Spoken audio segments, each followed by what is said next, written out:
बिस्मिल्लाहिर्रहमानिर्रहीम अस्सलाम वालेकुम। और पोटाश, इसको पोटेशियम भी कहते हैं और ये हमारे प्लांट्स की हेल्थ के लिए, इनकी अच्छी फ्लावरिंग के लिए, इनकी अच्छी फ्रूटिंग के लिए और बहुत अच्छी इनकी हेल्थ के लिए पोटाश बहुत ज़रूरी है। और ये किन ज़राए से हमें हासिल होती है? ऑर्गेनिक और इनऑर्गेनिक तरीक़ों से हम इनको बहुत तरीक़ों से हासिल कर सकते हैं। और इसके बहुत सारे कलर्स होते हैं और ये क्रिस्टल कलर में भी और बहुत सारे कलर्स में हमें मिल जाती है। ये हमें पाउडर फॉर्म में भी मिलती है और रॉक्स की शक्ल में भी मिलती है। ये बेसिकली ज़मीन के अंदर से ये मादनियात निकलती हैं और ये हमारे प्लांट्स के लिए बहुत अच्छी और इनकी हेल्थ के लिए गुड सोर्स होती हैं जो कि हम अपने प्लांट्स को देते हैं। तो इनको ना सिर्फ हम केमिकल तौर पर इनको यूज़ कर सकते हैं, बल्कि इनको हम घर पे भी बहुत सारी चीज़ों से हासिल कर सकते हैं।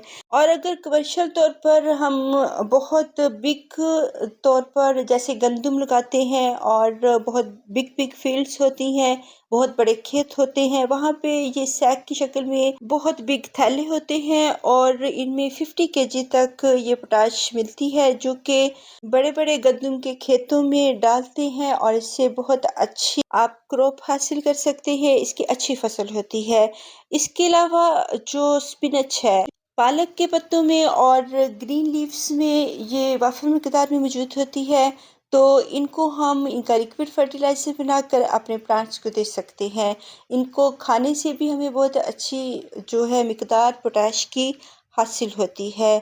और इनको अगर आप इनऑर्गेनिक लेकर चलते हैं, तो आपको बहुत सारे स्टोर से ये लिक्विड फॉर्म में भी मिल जाती है और पाउडर फॉर्म में भी मिल जाती है। ऑनलाइन भी बहुत सारी जगहों से मिल जाती हैं और जो शॉप्स होती हैं, जहाँ से किसानों की तमाम ही चीज़ें और प्लांट्स से रिलेटेड चीज़ें मिलती हैं, वहाँ से ये ईज़िली मिल जाती हैं। तो अगर आप ये केमिकल तौर पे यूज़ नहीं करना चाहते हैं, ये भी मादनियात हैं और बहुत अच्छे न्यूट्रिएंट्स हैं, जो कि हमारे प्लांट्स के लिए बहुत फ़ायदेमंद है और ये बहुत फ़ास्ट काम करती हैं और प्लांट्स को हेल्दी करती हैं। इसके अलावा हमारे इर्द-गिर्द की चीज़ों बहुत सारी चीज़ों में पोटाश मौजूद होती है। बनाना पील्स होते हैं, आप जो पोटाश बनाना में होती है, वही इनके पील्स, इनके छिलकों में भी होती है और इनको आप ड्राई करें और इनको पाउडर फॉर्म में कर लें। अच्छी तरह से डिकम्पोज़्ड हुई खाद जो होती है, वो फंगस क्रिएट नहीं करती है, इसलिए पाउडर फॉर्म में और लिक्विड फॉर्म में हम इनको अपने प्लांट्स को दे सकते हैं। और अच्छी खासी मिक़दार पोटैश की और पोटेशियम कार्बोनेट की वो जो होते हैं बनानाज़ उनके पील्स में मौजूद होती है। और इसके अलावा हमारे पास होते हैं पोटैटोज़ और पोटैटोज़ में आलूओं में बहुत ज़्यादा मिक़दार में पोटैश मौजूद होती है। जो चीज़ें इनमें होती हैं, वही न्यूट्रिएंट्स इनके पील्स, इनके छिलकों में भी होते हैं। तो आप इनके पील्स को फेंकें ना, बल्कि लिक्विड फॉर्म में या इनको ड्राई करके तो आप अपने प्लांट्स को दे सकते हैं पाउडर फॉर्म में। तो इस तरह फंगस भी नहीं लगेगा और आपके प्लांट्स को अच्छी मिक़दार में पोटैश भी मिल जाएगी। और अगर लिक्विड फॉर्म में देना चाहते हैं, तो इनको 24 आवर्स के लिए पानी में भिगो दें और फिर आप इनको यूज़ कर सकते हैं और इनको मज़ीद पानी में डाइल्यूट करके अच्छी तरह तो फिर प्लांट्स को दें। तो ये आपके पास एक घरेलू जो होते हैं पोटाश हासिल हो जाएगी। और अगर आप केमिकल्स के तौर पर देना चाहते हैं, तो बहुत सारी जगहों से आपको वो भी पोटाश मिल जाएगी। और इसी तरह ये जो है स्वीट पोटैटोज़ जैसे शकरकंदी है, उसमें भी पोटाश बहुत अच्छी मिक़दार में होती है। तो उसके भी पील्स पोटैटो की तरह ही आप यूज़ कर सकते हैं, लिक्विड फॉर्म में भी और साथ में जो ड्राई फॉर्म में भी। और ये है वुडैश और वुडैश बहुत एक अच्छा-सा कैल्शियम और पोटैश का एक सोर्स है और ये हमें लकड़ी को जलाकर और उसकी जो राख होती है, वो मिलती है। तो इसको हम बहुत तरीक़ों से अपने गार्डन में यूज़ कर सकते हैं। ये एक बहुत खूबसूरत सा एक बहुत लो प्राइस में आपको फ्री में मिलने वाली पोटैश है और इसमें पोटैश के साथ-साथ कैल्शियम भी मौजूद होती है। और आप इसको अपने प्लांट्स में पेस्टिसाइड और जो है फर्टिलाइज़र के तौर पर भी इसको यूज़ कर सकते हैं, लिक्विड फॉर्म में भी यूज़ कर सकते हैं और सॉलिड फॉर्म में भी, पाउडर फॉर्म में भी इसको यूज़ कर सकते हैं। वो डैश एक बेहतरीन पोटैश है। और ये है मेरे पास एलम, इसको फटकरी भी कहते हैं, फिटकरी कह सकते हैं। तो ये एक बहुत अच्छा सा जो है ये पोटैश है और ये भी आपको इजीली मिल जाता है बहुत सारी दुकानों से, बहुत सारे स्टोर से। तो ये थोड़ा-सा सस्ता भी होता है और इसकी कॉस्ट इतनी ज़्यादा नहीं होती है। तो ये बेहतरीन चीज़ है हमारे प्लांट्स के लिए। लेकिन वही बात है कि अगर बहुत ज़्यादा यूज़ करेंगे तो ये भी नुकसानदेह भी साबित हो सकती हैं, बजाय फ़ायदा देने के हमारे प्लांट्स ख़राब भी हो सकते हैं। इसलिए 1 पिंच तक इसको हम यूज़ कर सकते हैं और बहुत कम मिकदार में इसका बहुत अच्छा फ़ायदा होता है। और आप बार-बार ये प्लांट्स को एक ही खाद नहीं दे सकते हैं और ना ही देनी चाहिए, और इसको 1-2 मरतबा बस डिप कर लें पानी में, या बहुत थोड़ी-सी मिकदार पाउडर फॉर्म में पीसकर आप इसको पानी में यूज़ करके तो फिर तमाम ही प्लांट्स को दे सकते हैं। और जो ख़ास तौर पर फलों वाले, सब्जियों वाले और अच्छे बिग फ्लावर्स के लिए इसको हम यूज़ कर सकते हैं। साल में 2 मरतबा कर लें, बहुत ज़्यादा ना करें। और क्योंकि एक ही खाद बार-बार प्लांट्स को पसंद नहीं होती है, तो चेंज करके इसके बाद कोई और खाद दे दें। और जो डोरमेंसी में प्लांट्स होते हैं उनको बिल्कुल भी खाद ना दें। और ये है पोटैश एलम पाउडर फॉर्म में। तो इसको जो है पाउडर फॉर्म में बाज़ारों में बेचा भी जाता है। तो ये बहुत अच्छी-सी एक फर्टिलाइज़र है और ये जो पानी है इसको हम मज़ीद डाइल्यूट करेंगे और फिर प्लांट्स को देंगे। अगर आप ऐसे दे देंगे तो बहुत सारे जो लीव्स होंगे येलो हो जाएँगे। तो इसका जो इस्तेमाल है बहुत कम किया जाता है, बहुत कम मिकदार में। और ये प्लांट्स को हेल्दी करती है और उनके जो फ्रूट्स होते हैं वो बिग साइज़ में करने में मदद देती है। और ये पूरी डिकम्पोस्ट होती है, इसको फंगस वगैरह या कीड़े वगैरह नहीं लगते हैं। और जो एलम है, फटकरी है, बहुत सारे ज़ख्मों पे लगाने के काम भी आती है और इससे पानी को साफ़ भी किया जाता है, जो गंदा पानी होता है। अब इसको 1-2 मरतबा पानी में अगर हल कर लेते हैं तो ये पानी क्लियर है, साफ़ है, इसको हम पी भी सकते हैं। तो इसको लिक्विड फ़ॉर्म में भी यूज़ किया जाता है, पाउडर फ़ॉर्म में भी। और ये है आलमंड, बादाम, और इसमें भी बहुत मिकदार में पोटैश मौजूद होती है। और इसके अगर हम इसको रात भर भिगोते हैं पानी में तो इसमें बहुत मिकदार में पोटैश होती है, उसको ज़ाया नहीं करना चाहिए। या तो हम पी लेते हैं या फिर वो जो पानी होता है उसको हम पौधों में डालते हैं और पोटैश हासिल करते हैं। ऐसे ये सैल्मन फ़िश है, इसमें बहुत मिकदार में होती है पोटैश। और जो फ़िश मील होता है उसमें भी बहुत न्यूट्रिएंट्स होते हैं जो कि प्लांट्स के लिए बहुत ज़रूरी होते हैं। मिसाल के तौर पर अगर कोई ट्रीज़ फ्रूटिंग पे नहीं आ रहे हैं तो आपको उसकी जड़ों में इसका मील दे सकते हैं और इसमें बहुत ज़्यादा पोटैश होती है जो कि प्लांट्स पे अच्छी फ्रूटिंग लाने में मदद देती है और इससे हेल्दी फ्रूट्स आते हैं और जल्दी आते हैं। इसके अलावा हमारे पास जितना भी किचन वेस्ट होता है और अंडों के छिलके और बहुत कुछ होता है, तो इनमें बहुत ज़्यादा न्यूट्रिएंट्स होते हैं। पोटैश के अलावा आपको और भी बहुत सारे न्यूट्रिएंट्स मिल जाते हैं, तो इनको ज़ाया नहीं करना चाहिए, बल्कि आप लिक्विड फॉर्म में या इनको ड्राई करके पाउडर फॉर्म में अपने प्लांट्स को दे सकते हैं और फ्री में पोटैश और बहुत सारे न्यूट्रिएंट्स आपको मिल जाते हैं। और ये बिल्कुल फ्री ऑफ कॉस्ट हमें खाद मिलती है।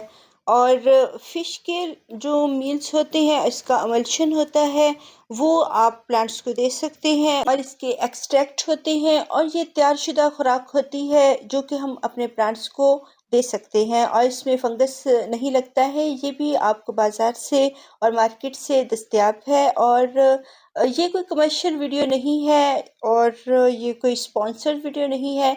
बस पोटैश को हासिल करने के बहुत सारे ज़राए हैं जो कि मैंने बताने की कोशिश की है। और इसमें जो आपको घर से भी बहुत सारी चीज़ें मिल जाती हैं और आप अगर इनको बनी बनाई खाद और वो फुल डिकम्पोज़्ड हुई हो और इसमें फंगस ना लगे, तो आपको रेडीमेड तौर पर बाज़ार से भी दस्तयाब है। अगर फ़िश मील जो है दस्तयाब नहीं होता है, तो फिर ये हमें हर जगह से मिल जाते हैं, बॉटल्स में मिलते हैं और इनको पाउडर फ़ॉर्म में भी आप हासिल कर सकते हैं और इनको डिकम्पोस्ट नहीं करना पड़ता है, ये पहले से मौजूद होते हैं। और ये फ़िग है और फ़िग में बहुत मिक़दार में पोटैश मौजूद होता है और जो चीज़ फ्रूट और वेजिटेबल्स में होती है, वही इनके पील्स में भी होती है। तो ना सिर्फ़ हम इनके जो फ्रूट होते हैं उनसे फ़ायदा होता है, बल्कि इनके पील से भी हमें उतना ही फ़ायदा होता है। और ये है एवोकाडो, इसके पील्स में और एवोकाडो में भी पोटैश बहुत मिक़दार में मौजूद होती है, तो इसके भी हम जो है इससे हासिल कर सकते हैं पोटैश और अपने प्लांट्स को दे सकते हैं। कुकम्बर में भी बहुत मिक़दार में पोटैश मौजूद होती है, तो इसके भी हम पील्स ज़ाया नहीं करेंगे। और ये जो सब्ज़ियाँ और फल होते हैं, ना सिर्फ़ हमारे लिए फ़ायदेमंद है, बल्कि हमारे प्लांट्स के लिए भी बहुत फ़ायदेमंद है। और वाटरमेलन ये भी बहुत फ़ायदेमंद है और गर्मियों में अगर इसकी लिक्विड फर्टिलाइज़र इसके छिलकों की हम अपने प्लांट्स को देते हैं, तो वो बहुत फ्रेश फ़ील करते हैं, हेल्दी फ़ील करते हैं और वाटरमेलन में बहुत मिक़दार में पोटैश मौजूद होती है और जो कि हमारे प्लांट्स के लिए बहुत अच्छी होती है और ये गर्मियों की समर में पोटैश देने के लिए बेहतरीन एक चीज़ है। इसके छिलकों को भी आप 24 आवर्स के लिए पानी में भिगो कर रखें और या 48 आवर्स के लिए, तो इसको फिर आप डाइल्यूट करके अपने तमाम ही प्लांट्स को, ना सिर्फ इंडोर प्लांट, फ्रूटिंग प्लांट और वेजिटेबल्स, बल्कि आप हर प्लांट को दे सकते हैं और इसका कोई नुकसान भी नहीं है। और मिल्क मिल्क एक बहुत अच्छा सा एक पोटैश का ज़रिया है और इसमें कैल्शियम भी होती है, बहुत डाइल्यूट किया हुआ और बहुत ज़्यादा जो है पतला करके आप अपने प्लांट्स को दे सकते हैं। इसको पेस्टिसाइड के तौर पे भी यूज़ कर सकते हैं और फर्टिलाइज़र के तौर पे भी यूज़ कर सकते हैं। तो मिल्क में बहुत ज़्यादा न्यूट्रिएंट्स होते हैं और पोटैश भी वाफ़िर मक़दार में होती है, तो ये इसको बहुत ज़्यादा डाइल्यूट करके और लिक्विड फॉर्म में आप अपने प्लांट्स को दे सकते हैं।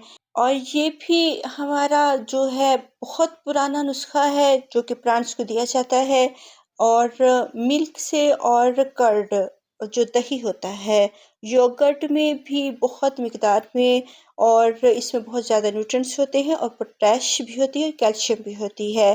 तो योगर्ट जो है इसको भी आप 1 टीस्पून लें और पानी में इसको डाल दें। इवन कि आप जब फर्टिलाइज़र तैयार करते हैं, तो योगर्ट अगर डालेंगे, तो वो बहुत जल्द तैयार होती है। तो इससे जो है उसका अमल तेज़ हो जाता है फर्टिलाइज़र तैयार करने का, तो योगर्ट बहुत अच्छी एक चीज़ है और इसमें पोटैश बहुत मिक़दार में मौजूद होता है और हम इसको बहुत ज़्यादा डाइल्यूट करके तो अपने बहुत सारे प्लांट्स को दे सकते हैं, फ्रूटिंग प्लांट्स, फ्लावरिंग प्लांट्स और जो वेजिटेबल प्लांट्स होते हैं, उनके लिए योगर्ट किसी नेमत से कम नहीं है और इसको बहुत ज़्यादा डाइल्यूट करके हम अपने प्लांट्स को देते हैं।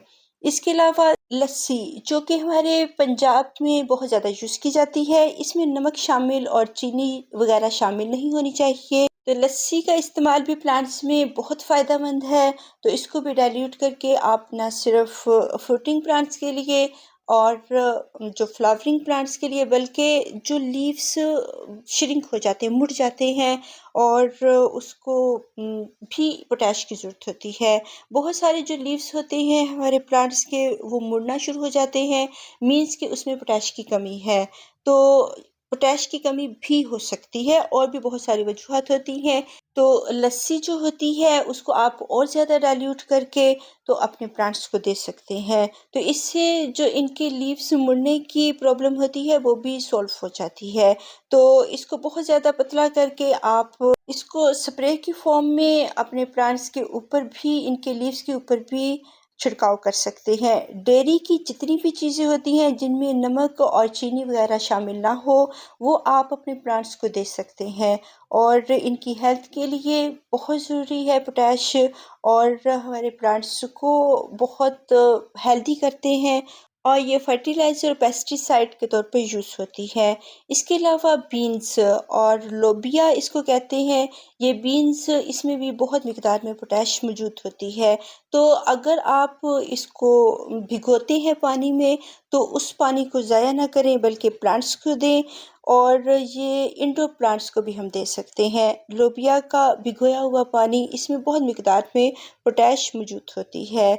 और ना सिर्फ लोबिया बल्कि बहुत सारी जो दालें होती हैं, उनको भी अगर हम भिगोते हैं तो इनका पानी भी हमें वेस्ट नहीं करना चाहिए। बहुत सारी दालों में बहुत सारे न्यूट्रिएंट्स होते हैं और इनमें पोटैश की मिक़दार भी होती है।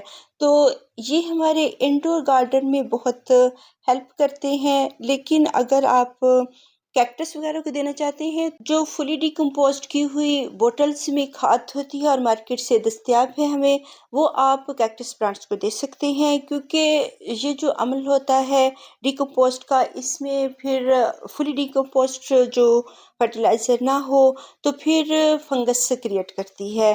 तो दूसरे प्लांट्स को तो हम ये दे सकते हैं और सॉइल में दबा सकते हैं, और लेकिन कैक्टस प्लांट्स को हम जो बिल्कुल अच्छी तरह से डिकम्पोस्ट हुई हो और बॉटल्स वगैरह मिलती है बाज़ार से, वो हम अपने कैक्टस सकुलेंट प्लांट्स को दे सकते हैं। और इन बॉटल्स के ऊपर इनको इस्तेमाल करने का तरीका लिखा हुआ होता है, और जिस मिक़दार में हमने देनी है वो सब कुछ इनके ऊपर लिखा हुआ होता है। तो उनके मुताबिक ही हमें ये इस्तेमाल करनी चाहिए। बहुत ज़्यादा खाद इस्तेमाल करने से प्लांट्स हेल्दी होने की बजाय वो बहुत ख़राब भी हो जाते हैं और इनके लीव्स येलो होके झड़ जाते हैं। एक्स्ट्रा फर्टिलाइज़र यूज़ ना करें। अल्लाह हाफ़िज़।